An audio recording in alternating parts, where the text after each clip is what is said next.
পতিত স্বৈরাচারের নিপীড়নের বর্ণনা উঠে এসছে জাতিসংঘের মানবাধিকার বিষয়ক হাই কমিশনারের কার্যালয়ের রিপোর্টে।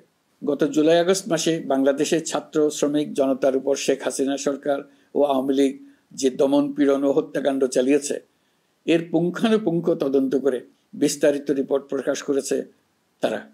এই রিপোর্টে স্পষ্টভাবে উঠে এসছে যে শেখ হাসিনা নিজেই নিরাপত্তা বাহিনীর কর্মকর্তাদের নির্দেশ দিয়েছিলেন বিক্ষোভকারীদের হত্যা করতে।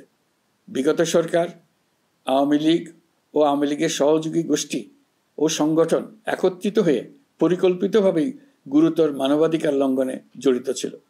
মানবাধিকার বিষয়ক হাইকমিশনারের রিপোর্টে বলা হয়েছে, বিক্ষোভ চলাকালে প্রায় 1400 জন নিহত হয়েছেন, যার মধ্যে প্রায় 13% শিশু। বিক্ষোভের সম্মুখ সারিতে থাকার কারণে আমাদের জুলাই কন্যারা নিরাপত্তা বাহিনী ও আওয়ামী লীগের সমর্থকদের দ্বারা আক্রান্ত হয়েছে, এমনকি যৌন নির্যাতনের শিকার হয়েছে। জাতিসংঘের রিপোর্ট পড়ে সবার গায়ের লোম দাঁড়িয়ে গেছে। কি ভয়াবহতা!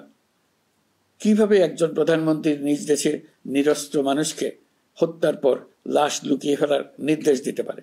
ক্ষমতা আঁকড়ে রাখার জন্য তিনি পৃথিবীর সকল নিষ্ঠুরতা ছাড়িয়ে গেছেন। এটাই জাতিসংঘের প্রতিবেদনে উঠে এসছে। মানবাধিকার বিষয়ক হাইকমিশনার কার্যালয়ের এই রিপোর্টকে আমরা স্বাগত জানাচ্ছি। প্রতিবেদনে যে সুপারিশ করা হয়েছে, অন্তর্বর্তী সরকার সেই সুপারিশগুলো গুরুত্বের সঙ্গে বিবেচনা করছে। আপনাদেরকে আশ্বস্ত করে বলতে চাই, যারা গণহত্যায় জড়িত ছিল, যারা নির্বিচারে মানুষ হত্যা করেছে, যারা ইতিমধ্যে হত্যাকারী হিসেবে বিশ্বের কাছে স্বীকৃত, তাদের বিচার এই দেশের মাটিতে